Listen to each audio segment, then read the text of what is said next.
Today is June 7th. Welcome to Native Calgarian. Oki, Naganago Mekochis Chestakomaki. Hi, my name is Red Thunder Woman. My married English name is Michelle Robinson, and I use she and her pronouns. Native Calgarian is being recorded on the lands of the Niitsitapi, which is the Blackfoot Confederacy. The Blackfoot south of the imposed U.S.-Canadian border are the Blackfeet, and north of the border are the Siksika, Gunai, and Bagani of the Confederacy. These lands are now Treaty 7, signed September 22nd, 1877, with signatures that include the Blackfoot Confederacy, the Stoney Nakoda, composed of the Wesley, Chiniki, and Bearspaw nations, and the Dene from the Tsuut'ina. I acknowledge all First Nation, Métis, Inuit status, non-status across Turtle Island as the keepers of these lands. All non-Indigenous are treaty partners with the government signing on your behalf. I honor the Blackfoot. I was born here in Calgary, or in Blackfoot, Mohkinstsis, as Michelle Elliott, another English name, which has afforded me privilege in an English colonial world. My mother is Northern Slavey Dene, or Satu Dene, but my Indian Act imposed status card by the Canadian government says Yellowknives Dene. My father is so Canadian that I am a daughter of the Mayflower and a daughter of the American Revolution while having an Indian Act imposed status card. I acknowledge my Dene lineage and that I was born in Calgary, but my family is not part of the Treaty 7 signatories. My Dene lineage roots me in the land of the Hare people, also called the Great Bear Lake people in Treaty 11. I'm a native to Turtle Island, and my Dene nation is a visitor to this area of Clincho Tine Indahe in Satu Dene, meaning many horse town, named after the Calgary Stampede.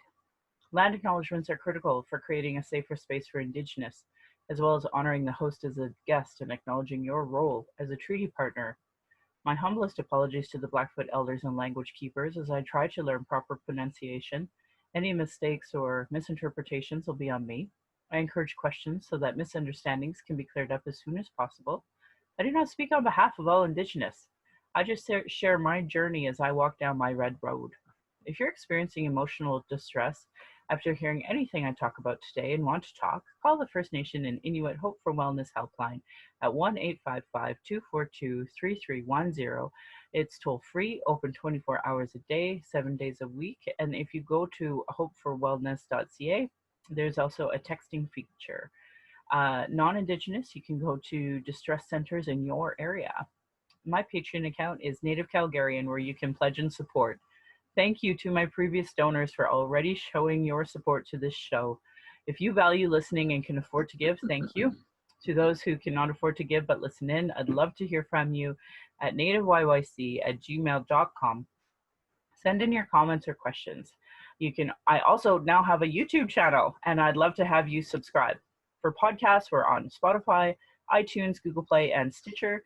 I want to give a shout out to my super loyal donors: Adam, Alexandria, Beatrice, Beth, Brian, Kat, Celine, Christina, Crystal, Diana, Jana, I think it's Jana, Jocelyn, Judy, Karen, Kathy, Kenna, Leah, Marisa, Melissa, Natalie, Nathan, Rebecca, The Sprawl, Sharon, Tiffany, Vanessa, and Veronica. Thank you all so much. So a lot has happened in the last little while, and I'm actually feeling quite gaslit. So what I do when I feel quite gaslit is I always have my husband on. My husband is my producer, and he's been documenting the last couple of weeks. I would argue the U.S. is in civil war right now, and I know a lot of people are probably very uncomfortable with saying that because they don't like talking about racism, and they certainly don't like to talk about an uprising in those terms, especially when thinking of our big brother. So that's the term I'm going to use, and I welcome you, my husband, on my show. Thank you. Well, thank you. It's more Thanks for having me. Yeah, well, it's more to keep me online or on point because I've been talking about racism since we had our daughter, and been working in political circles, been trying to work with the police as best as I can. In the small limited capacities they will let me work in their committees, or doing a small tiny bit of training through a nonprofit that they approve in one of the districts. Like it's so limited how they even let a person be in their world, even as the MMIW co-chair. That's really Awaton led, and it's frustrating. You want to be a good citizen, you want to help your community, you want your community to thrive, and barrier. And right now I feel so gaslit, because whether we're talking about Bill 1 or safe consumption sites, or the Civil War or racism, yeah, so I've been talking about this forever. And I'm seeing people resharing from non-Indigenous sources on Indigenous issues. I'm seeing, lots of Indigenous almost attacking the Black Lives Matter movement, because we have been talking about it. So that, like, our trauma is showing, no question, as Indigenous people, that we've been talking about these issues. Like Standing Rock, they just had police militarization on their own people, unarmed people, shooting them, and America didn't seem to bat an eye.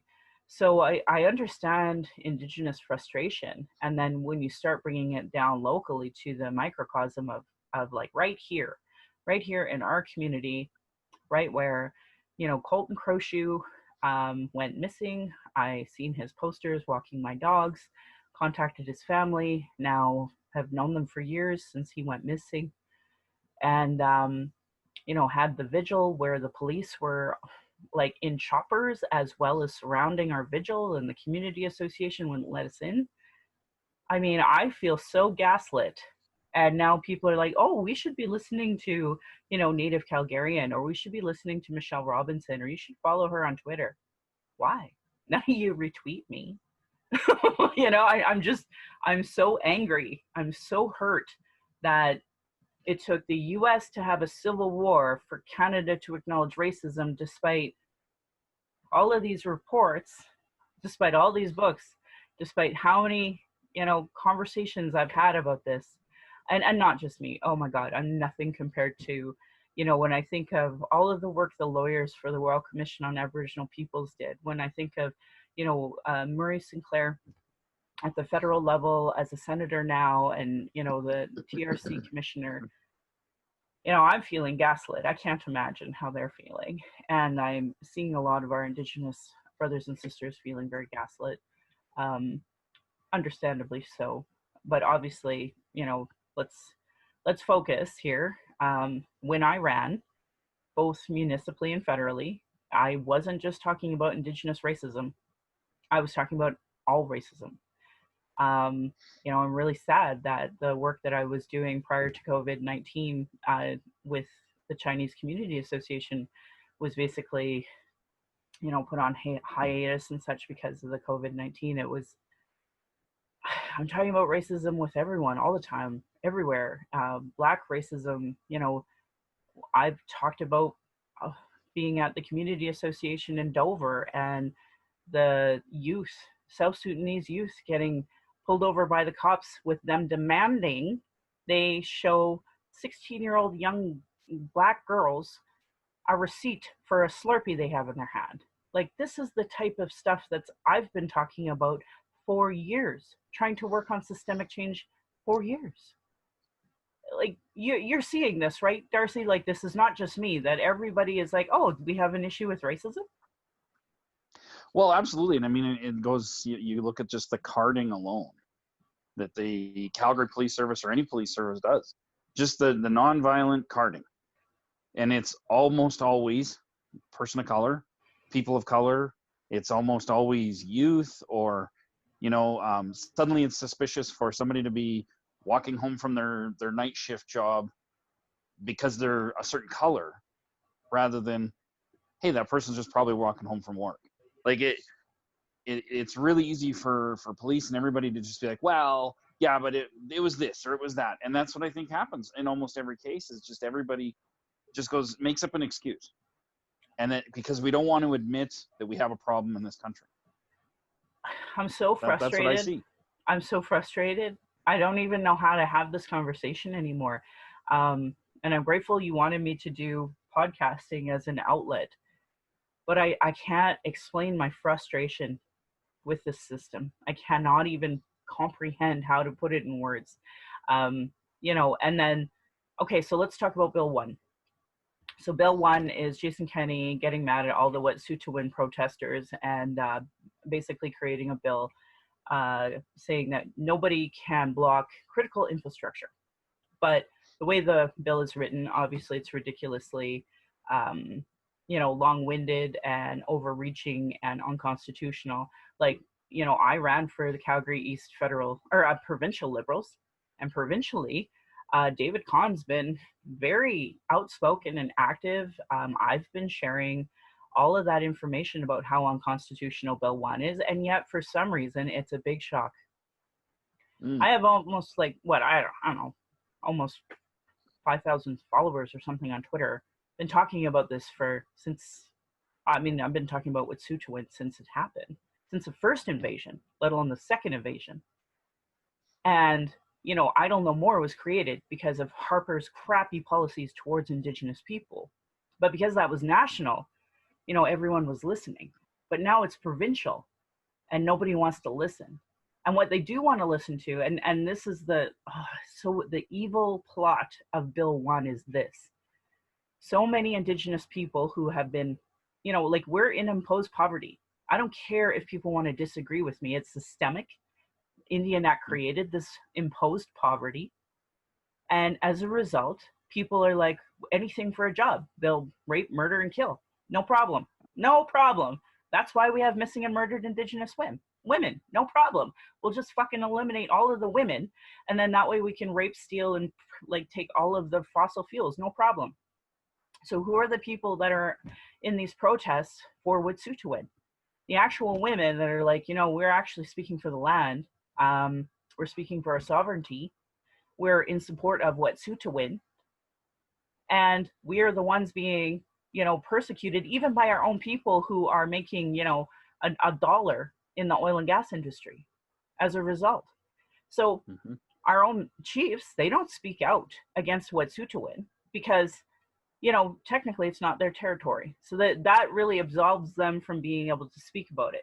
They're really okay with the RCMP pointing their guns at Wet'suwet'en women. They always have been because they make money off of that. That is the bottom line.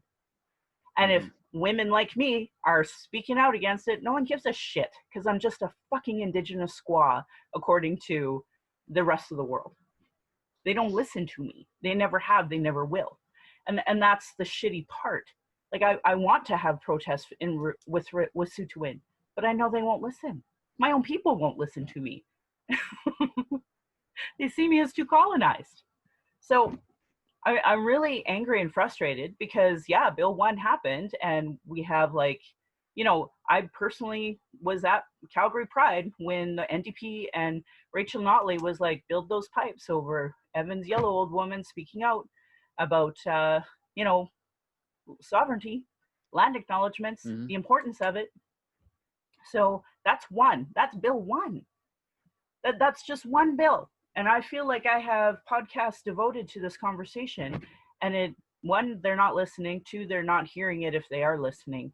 I don't know what more to do.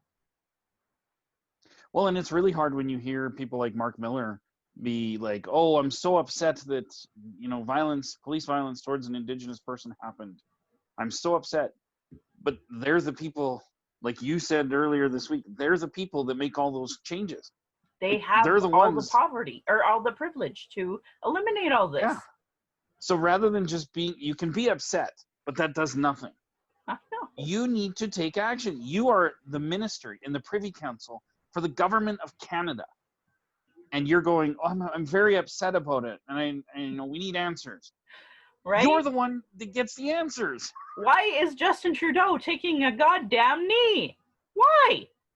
Exactly. He literally has the ability right now. If he and my friend Spirit had said it so well. If the Canadian government could put and institute Indian residential schools across the country, build that infrastructure, build RCMP so that they can take Indian kids and throw them into these schools.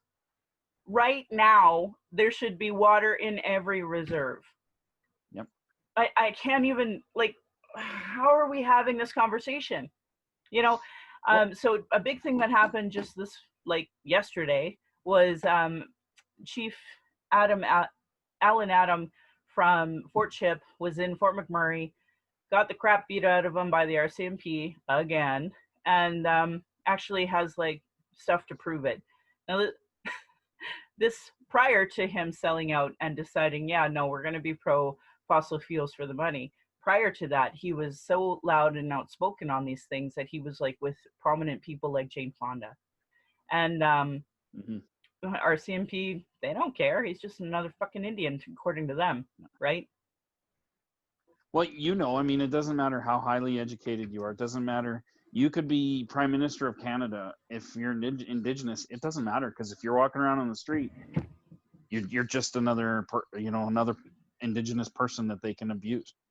I think one of the examples that I can say that really amplified that was there was a lawyer that ran for the Liberal Party in Saskatchewan. And I want to say Saskatoon, I can't remember. But anyway, she's a lawyer, and she walked outside the court building in her full, like, Black Crow outfit that you have to wear as a lawyer. And she was still, like, whistled at and asked how much. And, like, it doesn't matter how prominent you become as a native in Canada, because Canadians do not respect your brown skin and your long hair, and there's nothing about us that they respect, and the RCMP especially. It's like it's been open season on Indigenous since the formation of RCMP. Well, and you talk about Bill 1, and let's be honest, the only reason that they didn't just pass a bill saying Indigenous people are not allowed to protest anymore is because they can't actually put those words on paper. But this bill is very clearly to go after, like you said, the Wet'suwet'en protesters. And so it's very clearly more legislated, state-sanctioned violence towards Indigenous people, because what's going to happen is if you go protest, no matter what it is, they're going to declare it critical infrastructure. Police are going to come in and use violence to remove you. Yeah, and so nobody's going to stand up for us.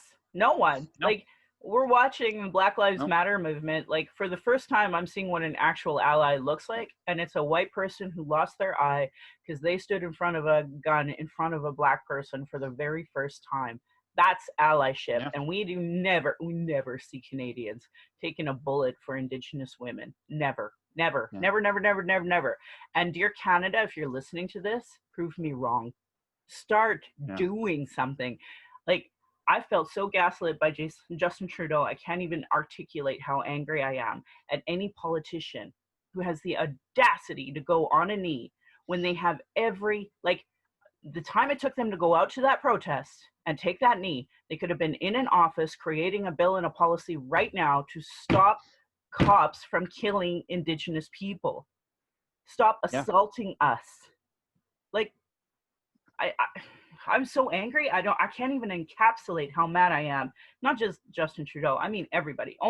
The only politician I saw say it properly was Aaron Paquette, who put out a statement that basically said, "Dear elected officials, we're the ones with power. Let's do something." So and I mean, you've seen me. I've tried to do some training with District 4 to have an Asian cop roll his eyes at me and tell me that Natives just need to pull up our bootstraps, and have a Green Party representative laugh and smirk right in his corner, high five him, absolutely, and everyone stood around and did nothing about it. Nothing. And then to have, like, here we have hate crimes unit, and I mean, they've been off the wall with the amount of hate crime that's been happening against Asian for COVID. Like, I've been seeing that in the news. I've been sharing that information. Not that anybody notices, because they're too busy amplifying white people about all of this, right? Anyway, this is that conversation that I'm having where, we know Black people need to be leading the Black Lives Matter movement, and we're trying to amplify those voices. But I'm not seeing all of the so-called allies, sharing Adora, sharing Mel V locally. Like, they're not. They're like, "Oh my God, Karen, did you know? No, I had no idea. Oh my God, when they're literally the people that are perpetrating the racism, and usually unconsciously. I mean, how long have I been talking about unconscious bias? That one woman on my own Facebook page that was like a paramedic, so willing to say what she said, so racist, doesn't care. Indian DJ Indian was having a conversation with some guy from a progressive from Alberta, and almost he had like 17 followers, like really low ball. I almost thought he was a troll. Half of those people were elected MLAs for the NDP. Yeah. So obviously an NDP troll, right? Yeah. Trolling an Indigenous man, and not just any Indigenous man, DJ Indian. Like, and so I blocked him and all of his followers, which was elected NDP MLAs, because they are listening to this jackhole over DJ Indian, over me, over Catherine Swampy, over all of the folks who've been speaking out about these issues.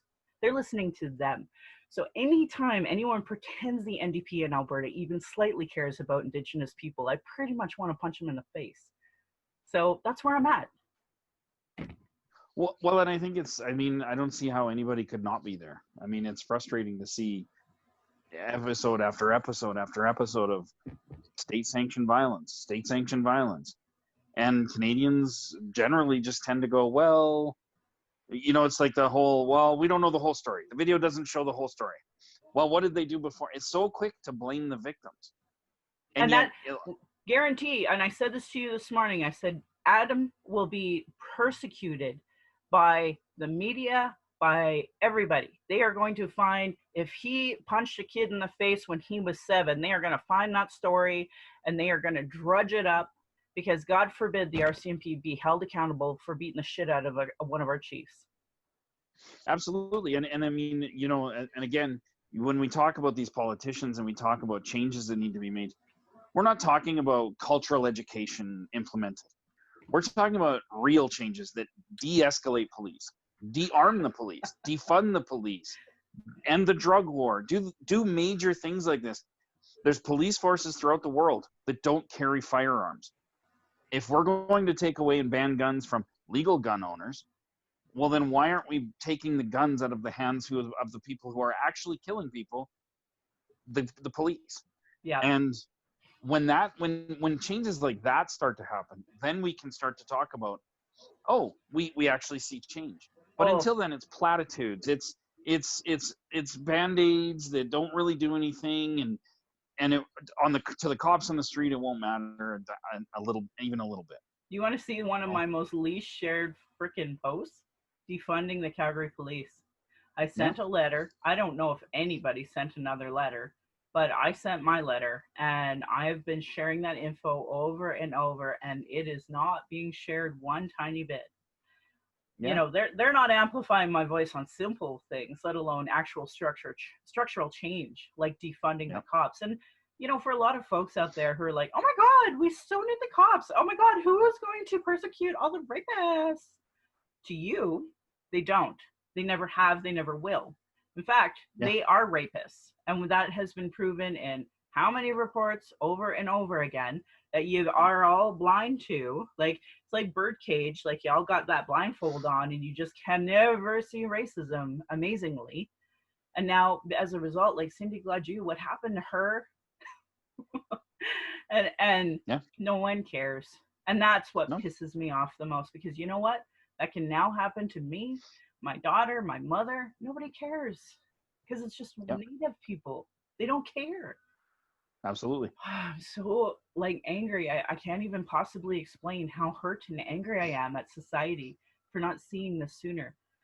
You brought up defunding the police, and I wanted to focus a little more on that because, you know, a lot of people are like, oh my God, we need them. Karen, did you hear? And yes, I know you're all losing it because you all are comfortable with the police. Whereas Black people, Indigenous people, a lot of people of color, anyone who has ever listened to my podcast, we're on like episode 90 something. And I have said in every single episode, if you're a marginalized person, don't call the cops. I've said that in every episode. And people are like, this is all brand new information to them, which shows me nobody's listening to this podcast and nobody's like hearing what I'm saying at all. Yeah. So frustrating. So if that money, instead of going to militarized police, like I said to you, could you imagine if all of the tanks that are in all of the um, police departments all across the country actually went to D&D instead? We'd actually have a military. All of Right. the assault rifles went to the military. We'd have a military, but we don't. Instead, the money that should go to a military goes towards our police departments, and they don't Yeah. need all of this equipment. We don't like. There's nothing more frustrating than knowing that Hawk's helicopter is basically just standing up in the sky for no apparent reason, burning gas half the time that I see it. You know, Yeah. half the time it should be grounded, And we have two of them.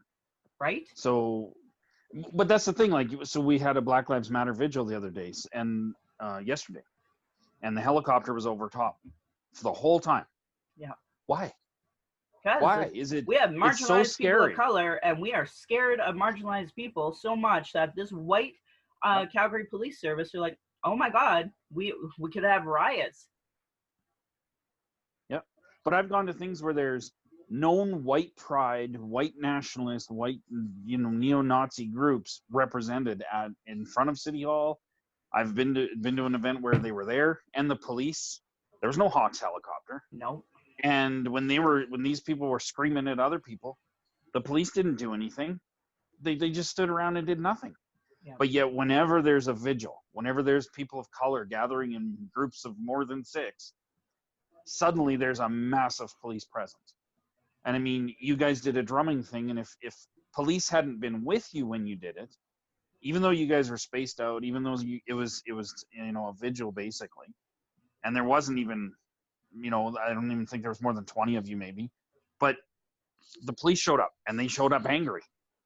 Yeah, Like, if it wasn't for that's what the happens. District 1 sergeant and our Indigenous liaison, we would have got the shit kicked out of us by those ready to kick the shit out of us cops in District 1. I know Absolutely. it. I seen that in their face. And I get so angry that people won't back me on that, but it was really clear. They were not there to have this was for their own fucking people, because a cop died in Nova Scotia. This vigil was for them as well as because they were, well, let's have that conversation, Darcy. Let's have that conversation about how many RCMP are speaking out about the unsafe working conditions the RCMP are in. And when they don't like someone that is marginalized, they send her, in this case, in Nova Scotia, out there. And what did they call that policy, Darcy? Do you remember? It was like tough it out or like risk it out. The risk it out policy that they have. Basically, if they don't like you, they just send you out somewhere they know is dangerous, and if you die, you die, and then you get to have that nice, like, hoorah, black the blue line, Canadians who are such bootlickers that they'll honor you for the rest of your life. But the truth is that their own force were the real murderers. Like, that's a murdering policy that they just get away with because there's no accountability, because bootlicking Canadians are like, oh my God, I just love cops so freaking much that they can rape and kill Indigenous women and nobody cares, and they can kill themselves and nobody cares. And we have like huge $1 million lawsuits by RCMP people saying we need accountability, and Canadians are like licking boots, like, I don't know what you're saying because I'm looking at this route. Yeah. Well, and that's just it. Like I've said for years, like if you can be pro cop, but if you look at, like, take the RCMP for a great example, they don't even support their own members for the shit that they've put all of their female members through, all of their minority members through. That alone should cause them to be disbanded.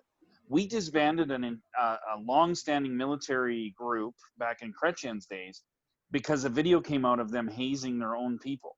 Hazing their own. And this was an inter-group thing, and we disbanded them because that was disgusting behavior. Yeah. But when you have well over $1 billion in lawsuits, from class action lawsuits for sexual harassment, you have these risk it out type programs that are unofficial, disciplinary things. You have programs that, like, they don't support their own members. So for that alone, we should disband them, let alone the fact that they're now putting traumatized and damaged people out on the street and where it's totally cool if you beat the shit out of somebody and get your frustrations out that way. Drinking is totally normal. And you and I we've talked about that, but I don't think we really talked about it on this podcast before, that one of the reasons why we so strongly support, like Freedom's Path, is because they actually do that actual work of helping folks with addiction, including police officers, without judgment. Like, you and I have talked extensively how crappy police officers, first responders, like firefighters, EMS, like how awful that job is. Doctors and nurses in emergency rooms, they get to see the worst of everything, of humanity, and us in pieces and have to stitch us together. And I mean literally, like, this is traumatizing World War like type stuff that no one should see, but they have to every day. That's their job. We should be supporting that. And that's why I really support what Freedom's Path is doing, because in these stupid organizations, colonial organizations, they don't even support their own. And like when I was running, I talked about that. I talked about how that trauma in first responders, they need more resources. So when I talk about defunding the police, I'm not talking about the abolishment. I'm talking about, we don't need to buy a tank or a second chopper when the money that would go towards supporting that could easily go into a support program to help first responders with their trauma. And the money that we would be spending into those ridiculous, assault rifles and things they don't need, that should be going into more community policing. Like the irony is that we should have a mental health unit that every cop has to come in and every cop has to go out before a shift just to see how they're doing, see if things are good at home, see if there's supports, and then before they go home, like, I know they would never actually encourage Indigenous people to be Indigenous on the fucking force, but if they did, they could actually have a smudge room and let these Indigenous people have an elder on staff 24/7, talk to them before, talk to them after a shift, make sure they're not going home with that crap. But no, we don't support our cops like that. And we, as a society, we don't see that as strength. And I cannot comprehend how, okay, now I'm going to start rambling on another thing. But did I start talking, I needed you here to help me finish. Defunding the police means the money and resources allocated towards beating the living shit out of people would actually go towards community development and creating a safer space for people, and ongoing training for police so that they know, I'm Indigenous. What the hell do I know about Chinese issues? I don't. So I have to work really hard at learning that. No matter what cultural background you're from, we all have to learn from each other. I had to learn from a friend of mine how to say Assalamu alaikum, and his grandma was Lebanese. That's how I learned this. Like, we all have this work to do, all of us. Yeah. So I don't understand why this is such a difficult conversation for cops to have when it comes to allocation. Like, all of the counselors I sent that email to, I'm sure they looked at it, said Michelle Robinson, and threw it out. But I'm like, this is solutions. Well, it is, and I think you're like absolutely 100% right. It's not defund them and then just the money goes back into the public coffers and we can spend it on pipelines. It's defund so that we can reduce the violence, but actually put people who are trained in certain things. So, like, a person calls for a wellness check on their 85-year-old grandma. Yeah. Why are we sending 2 police officers in a $150,000 to $200,000 vehicle with $100,000 worth of gear on them, with guns, tasers, pepper spray, mace, handcuffs, a 90-pound, Batman belt on with all these weapons to go check on a granny, when what you need is somebody with compassion, somebody who's trained for wellness checks, somebody who's trained on therapy, de-escalation, things like that. Exactly. Just if you're like, there's a difference in calls. We don't need to send armed killers to every call. During COVID, some kids are playing basketball in the courts. You don't need armed thugs to go to there and tell 12-year-olds to get off the court because of COVID. Yeah. So the money you're talking about defund police, it's let's put the money where it actually would make an improvement on how we handle our communities and the people that may need help today. Yeah. Rather than send armed, military trained, aggressive attack dogs. Mm-hmm. And that's just the difference. So it's about providing what's right as opposed to providing what's easy. Yeah, exactly. Another thing that I feel so pissed off and gaslit about is the NDP and all of these supporters calling out Jason Kenney for cutting the safe consumption sites. Um, why would I be mad at that, Darce? Would it be because when I ran both municipally and provincially, I was the only candidate talking about these issues then? With none of those people speaking out about this was, on my campaign, door knocking, helping me out in any way. But I was open and honest about it, and I got to take all the bullets for it.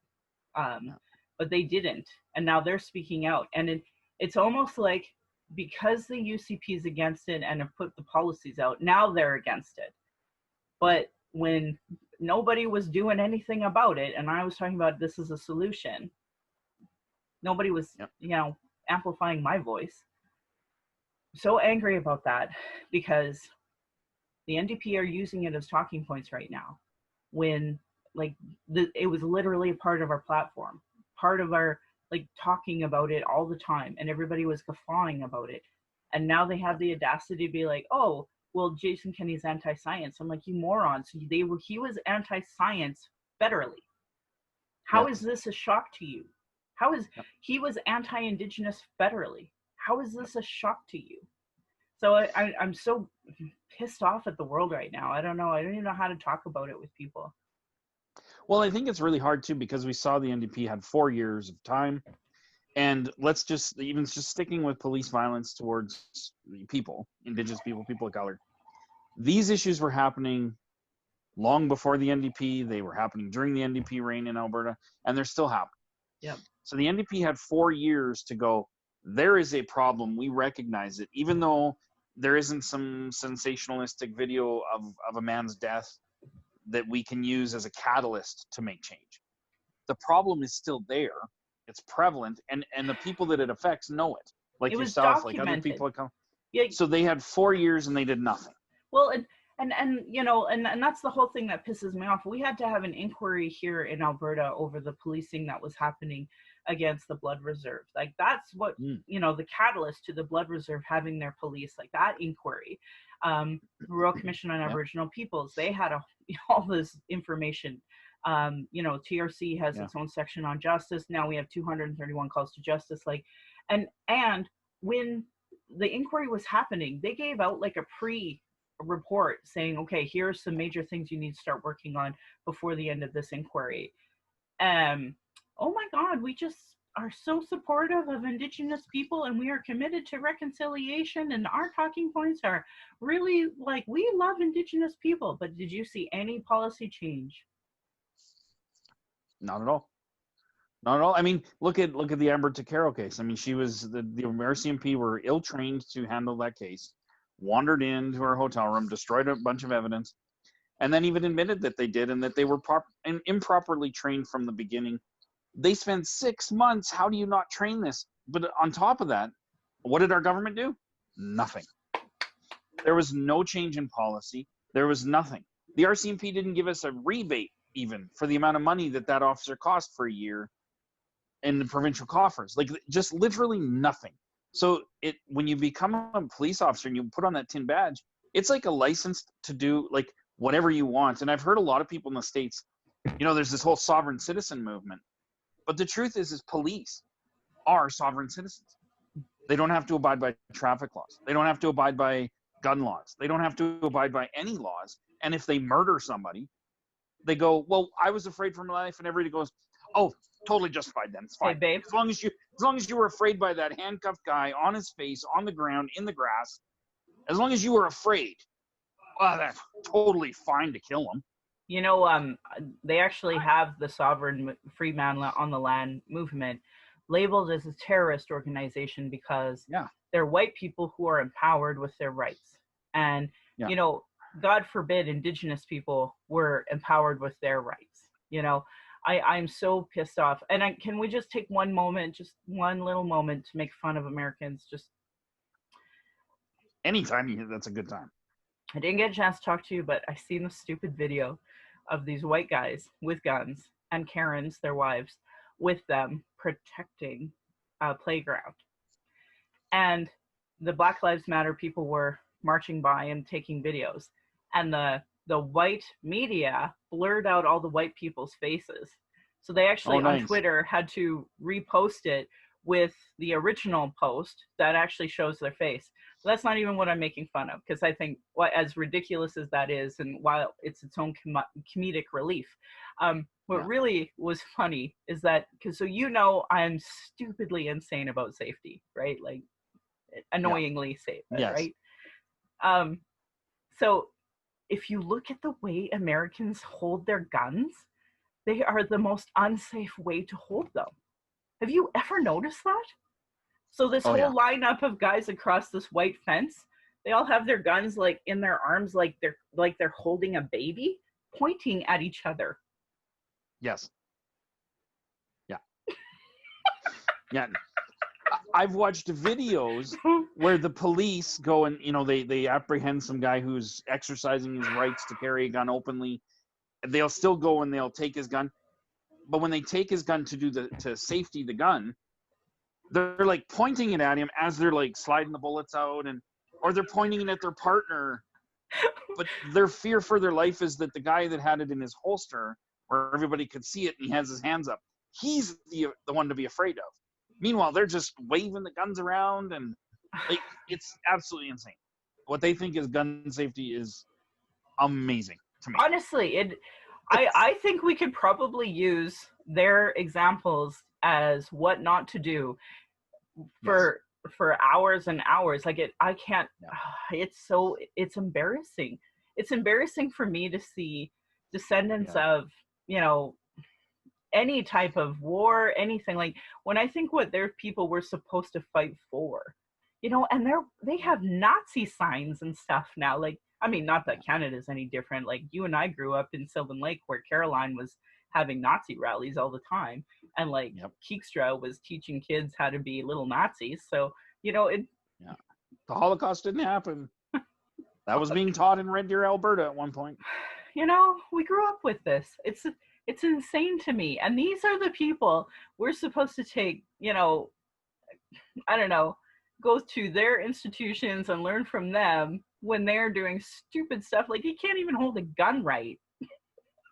Well, and I speaking of growing up in Sylvan Lake, like I have story after story after story of the RCMP in Sylvan Lake, and it wasn't even that I was just a badass or doing something wrong. Just stuff that I observed, stuff that I seen. I watched somebody get, beat up by 10 or 15 people, and the cops stood and watched them do it. And then when all the guys beating up the guy left, then the cops came in and harassed some girl because she dropped a wrapper, like a gum wrapper on the ground. They didn't even help the guy bleeding on the ground. The crowd did that. And so, growing up in Sylvan Lake, it was always a joke that the RCMP seemed to move guys they didn't know what else to do with to Sylvan Lake. But I mean, my dad had his arguments with the police to defend me, to defend, lots of things. And it was just, they just move them around. It's as bad as the church. Whenever there's a pedophile, move them around. Ours seem for the same thing. I came across those pictures of my brother, and I won't air them. They're my brother's, really, of when he got beat up. And because for folks who don't know what it was like growing up in Sylvan Lake, you never walked alone. And the reason why is because randomly there would be a group of somebody, and we always jokingly called them terrorists. This was before 9/11, obviously. Tourists from Edmonton or from Calgary that would just randomly beat up Sylvan Lake kids. And the Sylvan Lake police didn't know. In fact, they always blamed us. And I didn't have the words to articulate it then. So anyway, my brother made the mistake of walking alone, and he's even more visibly Indigenous than I am. And he just got the crap kicked out of him. Yep. And he would be the first to be an apologist for the RCMP and be like, well, what are they going to do about it? But at the end of the Exactly. day, like that's just our reality, is that we Mm-hmm. know the RCMP will never do a damn thing when we get hurt. And I mean, I was born here in Calgary, and somehow my mom's head mysteriously got smashed, and there were no charges laid about that. And Yep. it's just, Yep. this is the reality, that why would I call the cops when I know the cops, one, won't do anything, and two, there will, like, Yep. this is my reality. So anyway, um I'm really glad to kind of like keep me on schedule. Really glad to have you on the show. So Yeah. Thank you. yeah, I don't know, what more should we talk about? Should we actually talk about the Black Lives Matter marches that happened here? They were pretty big and significant for Yes. Calgary. Um, so there was the one that we were at, where it started at the river and went down to City Hall. And then there was another one that went from Kensington, all like Town 17th Avenue up the Red Mile.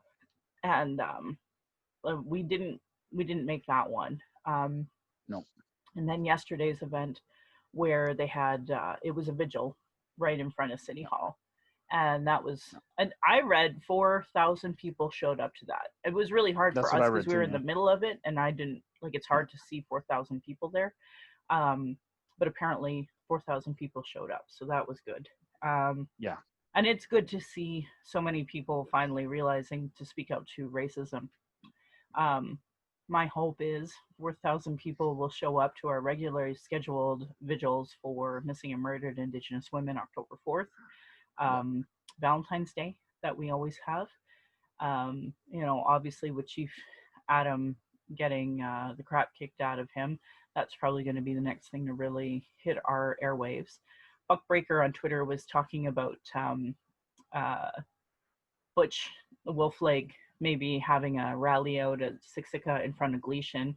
I could go for hours on that story, that's for sure, but that's for them to tell.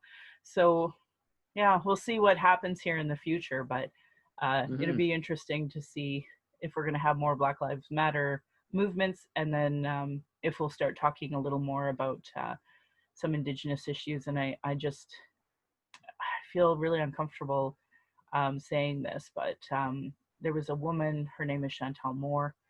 She was doing a wellness check there, or she called the police for a wellness check, and she ended up shot and killed. And everyone's like, well, she was holding a knife. And what did you say to me, Darce, that in the UK, out of all of the people holding knives, only like one person got shot? Yeah. Yeah. There was a study where it was between certain time frames, and they were comparing the U.S. to the U.K., and they had like a similar amount of knife incidents. Only difference was is like the murder rate in the U.S. was like 776 people killed, and the UK was one. Now I'm not saying the UK is perfect for policing either, because they certainly have their issues. But the difference is when you don't send armed thugs, that's then they have no other way to, like, their first option is not to go for their gunmen. And again, it goes back to defund police. If unarmed people, or even people with tasers, had showed up to Chantal Moore, she'd still be alive. Right? So why can't we talk about defunding? I don't know, but what breaks my heart about this too is seeing the division in our own people over this. Yeah. I they said right in the article, her own family says this is not like her. That would be out of character for her. So to Yeah. me, it's already the media is backing the police story. The police put out their story. The media backed it, and now a timid young Indigenous woman is dead, and Yeah. and Canada won't back her. That's the No. bottom line. And the family asked for us to not to use her photo, but every freaking article has her photo. So I want to share more information about it, but I can't. I'm just going to encourage people to Google it. And to the Indigenous people listening, if you hear, oh, well, I really want to share her story. Here's the thing. We know her name, Chantal Moore. People can Google it if they care. There's like 4,000 names people can Google if they gave a flying shit. Mm-hmm. Let Chantel Moore's family tell the story from their point of view. Do not share mainstream shitty media that knows nothing about Indigenous people. In fact, I'll say Pam Palmater just put out a really great video about, and it says Canada is racist. And so I know people are like, "Well, I'm not going to share that," but if you actually listen to it, it says right in there, like 10 tips for media, and she lays it out. And I'm Yep. sad that so many people don't get it. Like I just live in such a different reality than the rest of Canada. And the irony is I was raised white. I was raised in the white society. My family is half white. Like Jesus. Well, half white. Even my native side is like, whatever, just assimilate and do what you need to do to survive. And I totally understand why they think that. I love them to pieces. Survival, though. Yep. That's what it is. It's survival. Yep. Assimilate or die. And that's the way it's been since colonial powers put their feet on the soil. I know, and you try to do the right thing and join the stupid Indigenous committee for the Calgary Police Service and try to do training for city people, and it just goes in one ear and out the other because they don't want it. They don't want to hear it. They want to just watch fucking NHL and cheer for their stupid team and call anybody a Flames fan a fuckface, and it's just, I hate it. I hate it. I hate our society the way they, like, we talk about, inclusive spaces and thriving communities, and it's like, you mean, like, it just has to have an asterisk on everything except Indigenous, except POC, Yeah. so frustrated with this conversation. So yeah, that's my week. Hey, have a great day. Okay, I'm gonna you know what, I should say this too before I let everybody go. If you listen to my last podcast, I had a guest on that was talking about GSA Alta, and they were going to launch on Friday, and they chose not to because of the Black Lives Matter movement, and they wanted to give space to Black Lives Matter. And so they're going to relaunch on this Friday coming up. So I hope that you consider listening if you're from Alberta and interested in talking about LGBTQ plus issues. And so James Demers, he actually does a whole segment on history, which I think is really significant. I'm boring the hell out of our daughter with gay history, but like it's a great book.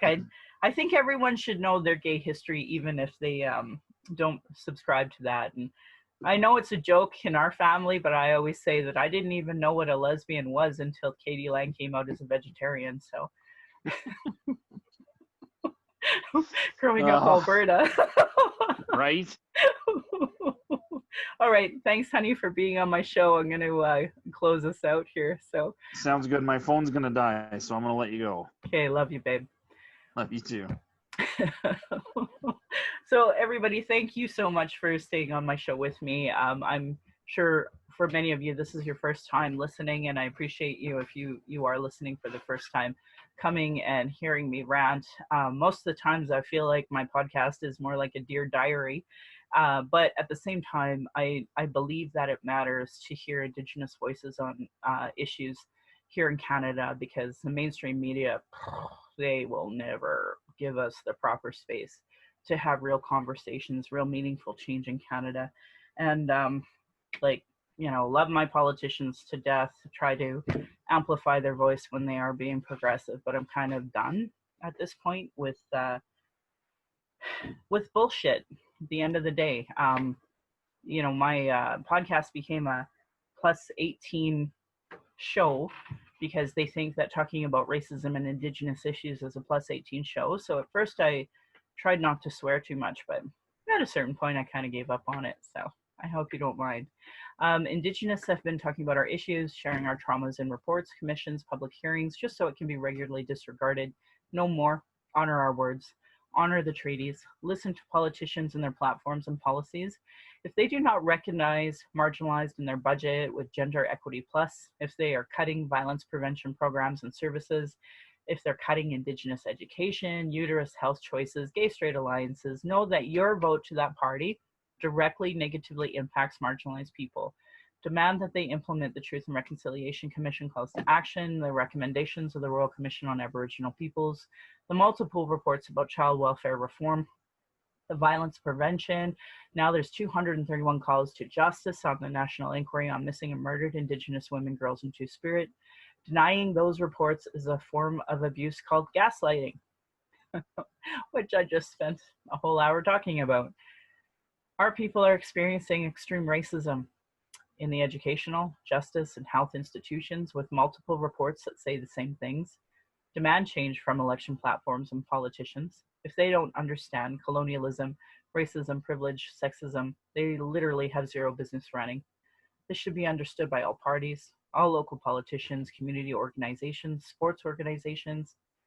A great article I said out loud in episode 62 that you can Google is Truth Before Truth, How Non-Indigenous Canadians Become Allies. I want to acknowledge that this week was the 5th anniversary of the Truth and Reconciliation Commission. This week was the 1st anniversary of the Missing and Murdered Indigenous Women Inquiry.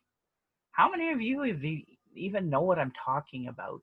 I do a book club every month talking about these issues. And you don't have to join my book club. You can join other book clubs. You can make a book club.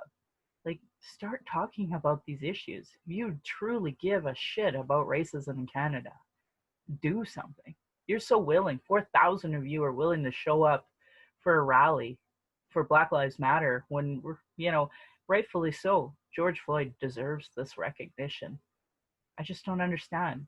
Why can't you for Cindy Gladue, Jackie Crazy Bull, Colton Crowshoe, Joey English? Why can I say so many names of Indigenous people off the top of my head? How many can you?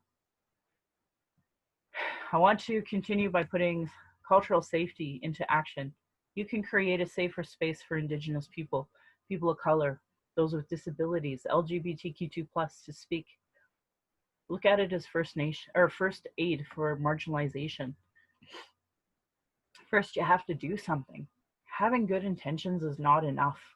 You have to take action to make change. I don't know, vote for people talking about this stuff. You need to speak out against racism. You need to ask questions with those with more understanding. You need to find allies and create a support system so that you can advocate for culturally safe approaches. Look at Anti-Racism Calgary. They've been doing this forever. How come you're not a part of that? How come you look down on Antifa? Literally the organization that's been fighting Nazis since Nazis. Why are you against that?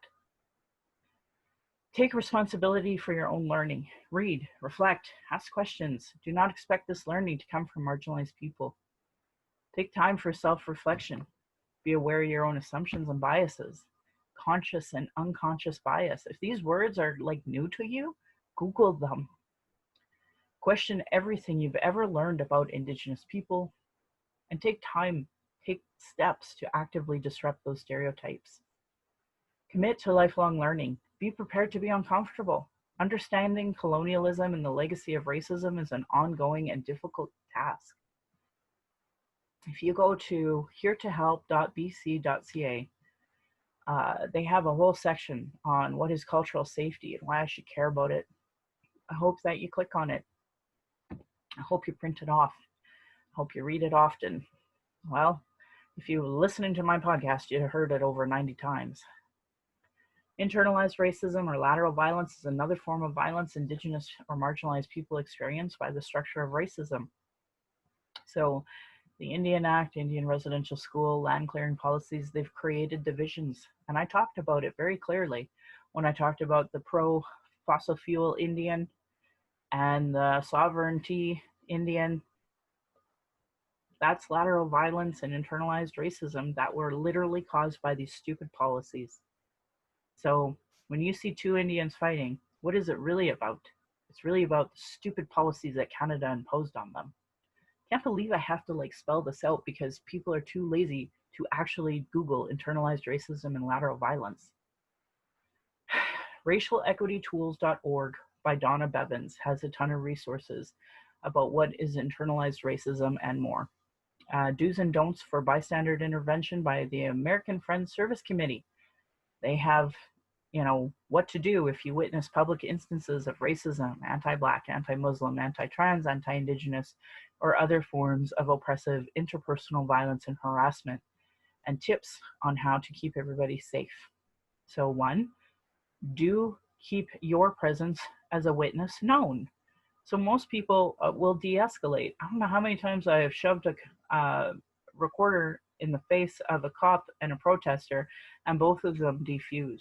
It's so easy to learn de-escalation, and Google de-escalation techniques. You can learn them too.